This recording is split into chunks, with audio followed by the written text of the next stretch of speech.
મેથી તો આપણી માલને ટાઈમ છો ત્યાં ભવડાઈ ગઈ હતી પેલા, પણ પછી પાહટો કરવાનો બાકી રહી ગયો હતો, એઠાઓ કરવાનો.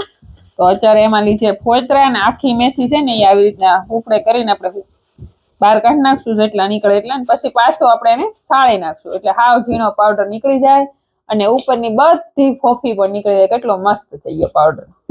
હજી એમાં કોક દાણો આખો દેખાય ને એ આપણે સાળી નાખશું એટલે બધો નીકળી જાય. અને પછી આપણે મેથીના લાડવા બનાવશું. એકલી મેથીના નહીં બનાવી, થોડો ઘઉંનો લોટ જાડો નાખશું અને મેથી બેયના.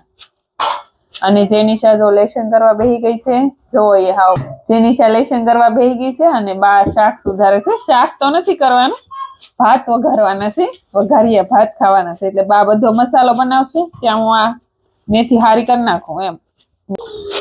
અને પછી પૂરવા હુએ ને પછી બનાવવાના છે લાડવા, ભલે મોડું થતું.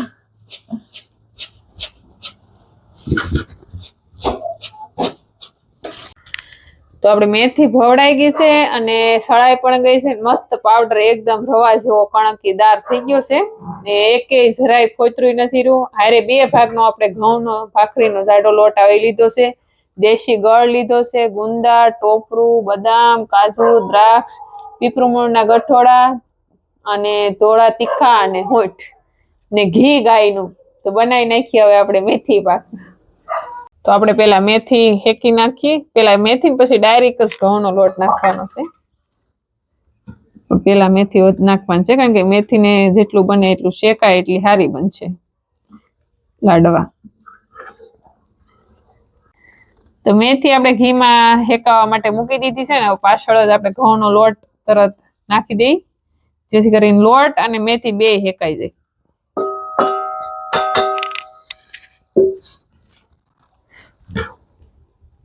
મેથીમાં ઘઉંનો લોટ નાખવાનું મેન કારણ તો ઈ કે જે આપણને અતિશય કડવા લાગે ને લાડવા, એ કડવા ન લાગે, મીઠા લાગે ને ઘઉંની હારે ઈ બાને આપણે મેથીને લાડવા ખાય પણ. તો આમાં જે ઘી લીધું છું ને એની કરતા આપણે થોડુંક ડબલ નાખવું પડ્યું છે, ત્યારે હજી હેકા હે ને બહુ ધીમા તાપે અને શાંતિથી હેકવું પડે. એ બહુ ધ્યાન રાખવું પડે.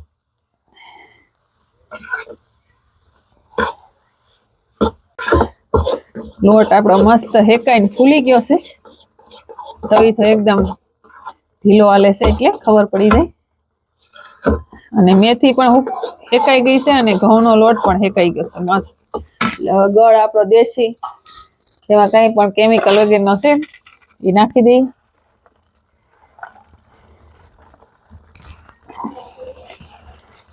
આગળ જરાય ખારો ન લાગે, ચીકણો ન લાગે, એમને ભેલી ગોળ જેવા બટકા જ આવે. ને આમાં આપણે ગોળ થોડોક વધારે પૂરતો નાખશું, કારણ કે મેથી કડવી હોય કે નહીં એટલા માટે.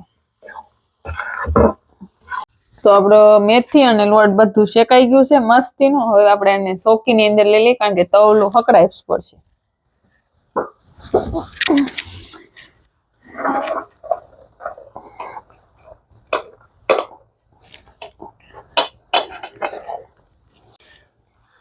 તો 1.5 કિલો ઘી, 1.5 કિલો બધો મસાલો અને 1.5 કિલો જેટલો ગોળ. ગોળ વધારે એટલો બધો જોવે નહીં લોટમાં, એટલા માટે જોયો છે કે આપણે મેથીનો લોટ લીધો કે નહીં એટલે બહુ ડબલ ગોળ જોવે.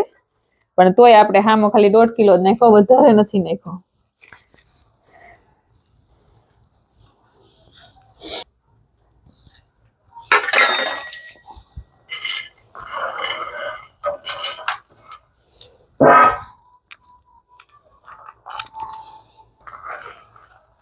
આ બધું ડ્રાય ફ્રૂટ,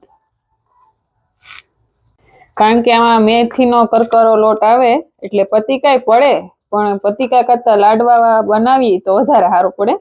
એટલા માટે આપણે આના લાડવા વાળી લેવું.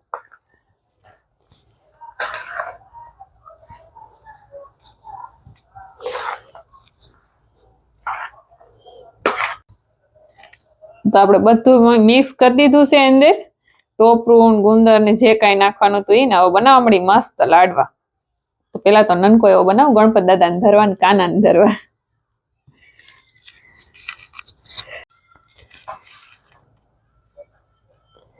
એકદમ પંજરી જેવું છું. એનું મેન કારણ ઈ કે આપણે દેશી ગોળ નાખ્યો ને એટલે. જો આપણે ઓલો ગળ નાખીને તો એકદમ રસ વાળું થઈ જાય, રસ જાણે ન હોય આપણે સાહણી કરી હોય એવું થઈ જાય. પણ લાડવામાં તો આવું છૂટું હોય ને તો જ તે મજા આવે લાડવા વાળવાની.